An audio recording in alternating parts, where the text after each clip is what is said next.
হ্যাঁ, বিসমিল্লাহির রহমানির রহিম। শিক্ষার্থী বন্ধুরা, আশা করি সকলেই ভালো আছো। দীর্ঘদিন লকডাউনের কারণে শিক্ষা প্রতিষ্ঠান বন্ধ।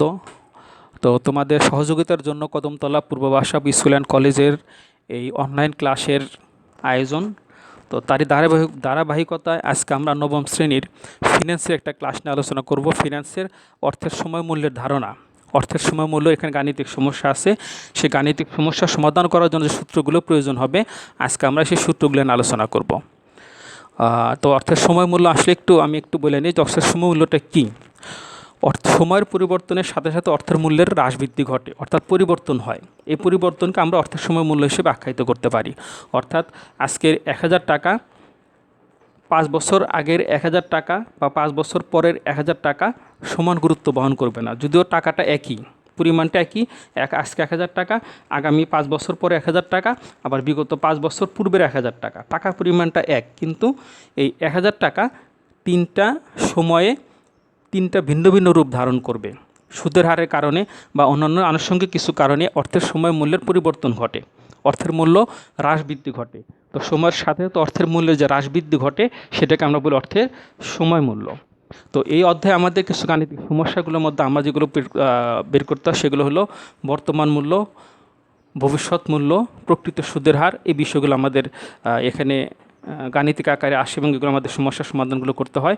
তো আমরা আজকে সেই সূত্রগুলো একটু আলোচনা করি। এবার সবাই একটু খেয়াল করো। প্রথম সূত্র, বর্তমান মূল্য ও বার্ষিক বাট্টাকরণ, অর্থাৎ বর্তমান মূল্য মানে PB. PB equal to FB by 1 + i to the power n. PB equal to FB by 1 + i to the power n, অর্থাৎ বর্তমান মূল্য ইকুয়াল টু ভবিষ্যৎ মূল্য ভাগ 1 + i to the power n. এখানে পিবি হলো প্রেজেন্ট ভ্যালু বা বর্তমান মূল্য, এফবি হলো ভবিষ্যৎ মূল্য বা ফিউচার ভ্যালু, আই হলো ইন্টারেস্ট বা সুদের হার, এন নাম্বার অফ ইয়ার বা বছরের সংখ্যা। PB equal to FB by 1 + i to the power n. এটা ছিল প্রথম সূত্র, বর্তমান মূল্য নির্ণয় করার সূত্র। এটা ছিল বর্তমান মূল্য নির্ণয় করার সূত্র। এবার আসো 2 নম্বর সূত্র, ভবিষ্যৎ মূল্য নির্ণয় করার সূত্র। FB equal to PB into 1 + i / n। FB equal to PB into 1 + i to the power n. এখানে এফবি হলো ফিউচার ভ্যালু বা ভবিষ্যৎ মূল্য, পিবি হলো প্রেজেন্ট ভ্যালু বা বর্তমান মূল্য, আই ইন্টারেস্ট বা সুদের হার, এন নাম্বার অফ ইয়ার বা বছরের সংখ্যা। তাহলে PB equal to FB by 1 + i to the power n, FB equal to PB into 1 + i to the power n. এ ছিল বর্তমান মূল্য এবং ভবিষ্যৎ মূল্য নির্ণয় করার সূত্র। এবার আসো 3 নম্বর সূত্র, বছরে একাধিকবার বাট্টাকরণের মাধ্যমে পিবি নির্ণয়। একাধিকবার মানে বছরের চক্রবৃদ্ধির সংখ্যা এখানে হ্রাস বৃদ্ধি হতে পারে। বছরে একবার হতে পারে, বছরে 2বার হতে পারে, 3বার হতে পারে, 4বার হতে পারে। তো এই চক্রবৃদ্ধির সংখ্যার উপর ডিপেন্ড করে, নির্ভর করে এখানে মান নির্ণয়ের কিছুটা ব্যতিক্রম হয়। এখানে আগে ছিল PB equal to FB by 1 + i to the power n, এটা ছিল সরল সুদের ক্ষেত্রে।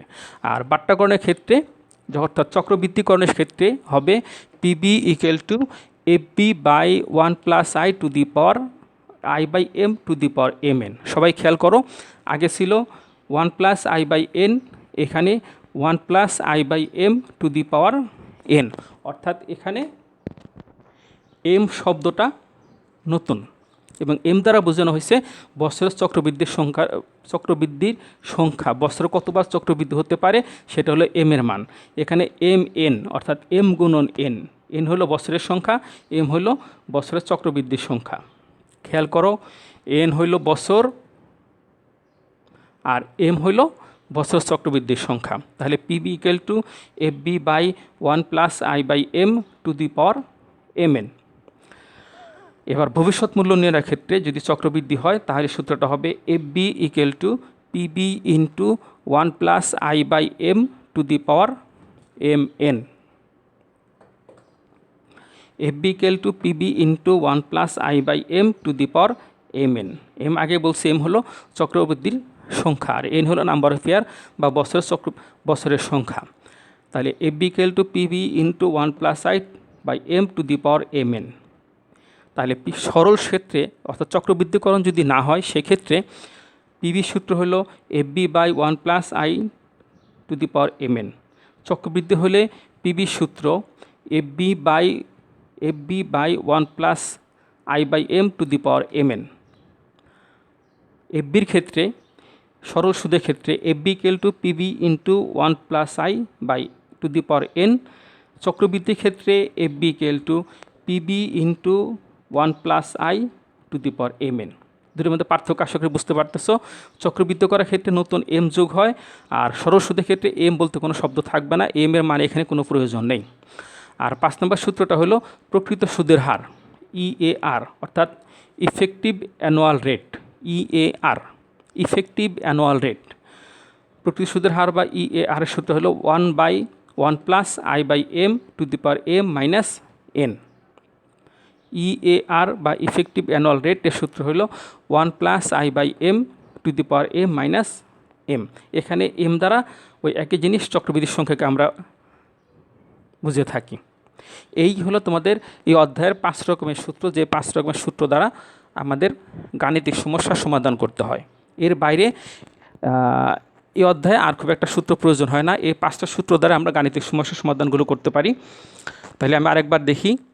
সরল সুদের ক্ষেত্রে PB = FB/1+I/n, চক্রবৃদ্ধির ক্ষেত্রে PB = FB/1+I/m⁴n, ভবিষ্যৎ মূল্যের ক্ষেত্রে সরল সুদের ক্ষেত্রে FB = PB×1+I⁴n, চক্রবৃদ্ধির ক্ষেত্রে FB = PB×1+I/m⁴n।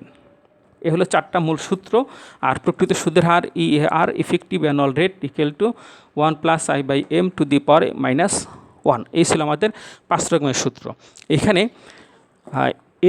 এমটা নিয়ে মাঝে মধ্যে সমস্যা হয়, যে চক্রবৃদ্ধির সংখ্যা আমি একটু বলে দিই। যদি বছরে একবার হয়, বছরে একবার বা বার্ষিক বললে অর্থাৎ বছরে একবার হলে m এর মান হবে 1, অর্থাৎ বছর চক্রবৃদ্ধির সংখ্যা হবে 1। মাসিক যদি বলে, মাসিক মানে প্রতি মাসে, মাসিক যদি বলে অর্থাৎ প্রতি মাসে যদি বলে তাহলে বছরে মাস হলো 12টা, m এর মান হবে 12 বার। দ্বিবার্ষিক বললে অর্থাৎ বছরে 2বার যদি হয় তাহলে m এর মান হবে বছরে 2 বার। ত্রৈমাসিক যদি বলে তাহলে m এর মান হবে বছরে 4। অঙ্কে এই বিষয়গুলো আমাদেরকে খেয়াল করতে হবে যে এই m এর মান কত হবে, 1, 2 বা 12, 4 আমাদের হিসাব করে এখানে হিসাব করতে হবে। বার্ষিক বললে 1, মাসিক বললে 12, দ্বিবার্ষিক বললে 2, ত্রৈমাসিক বললে 4, ষান্মাসিক বললে 2।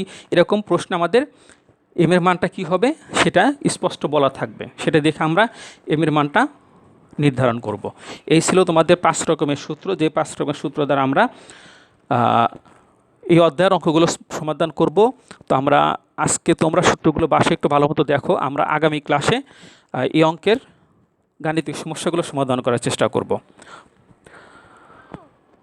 তো আশা করি তোমরা এই 5 রকমের সূত্র সকলেই বুঝতে পারছো। তো তোমাদের উদ্দেশ্যে আমরা আরেকটা, গত ক্লাসে আমরা বলেছি, আজকে বলি, আমাদের প্রতিষ্ঠানের যে গ্রুপটা KPB school and college online class Bangla version, তোমরা অন্য অন্য যে গ্রুপে থাকো না কেন সকলেই এই গ্রুপে জয়েন হয়ে যাও। এখানে বিভিন্ন শিক্ষকরা, স্যাররা, ম্যাডামরা ক্লাস নিতেছে, ক্লাস 6 থেকে শুরু করে ক্লাস 8 এবং 10 পর্যন্ত, এবং একাদশ দ্বাদশ শ্রেণীর কলেজের ক্লাস অনুষ্ঠিত হইতেছে। তোমরা এগুলো অনলাইনে খেয়াল করো, তোমাদের উপকার হবে। আবারও বলতেছি, KPB school and college online class Bangla version, তোমরা যে গ্রুপেই থাকো না কেন সকলেই এই গ্রুপে জয়েন হয়ে যাও, এবং অন্য যারা এখনও জয়েন হলে তাকে জয়েন করতে বলে। এখানে প্রতিদিন তোমাদের সম্মানিত শিক্ষকরা, ম্যাডামরা, স্যার বিভিন্ন ক্লাস নিতেছেন। গণিত ক্লাস হইতেছে, ইংলিশ ক্লাস হইতেছে, হিসাব বিজ্ঞান, ফিনান্স, ম্যাথমেটিক্স ক্লাস হইতেছে। তোমরা এগুলো ফলো করে আশা করি তোমাদের উপকৃত হবে। আর আবার বলতেছি, সবাই সরকারি নিয়ম নীতি মেনে চলো, ঘরে অবস্থান করে, কেউ বিনা প্রয়োজন ঘর থেকে বের হবে না। সকলে সুস্থ থাকো, ভালো থাকো। আজকে এই পর্যন্তই। আল্লাহ হাফেজ।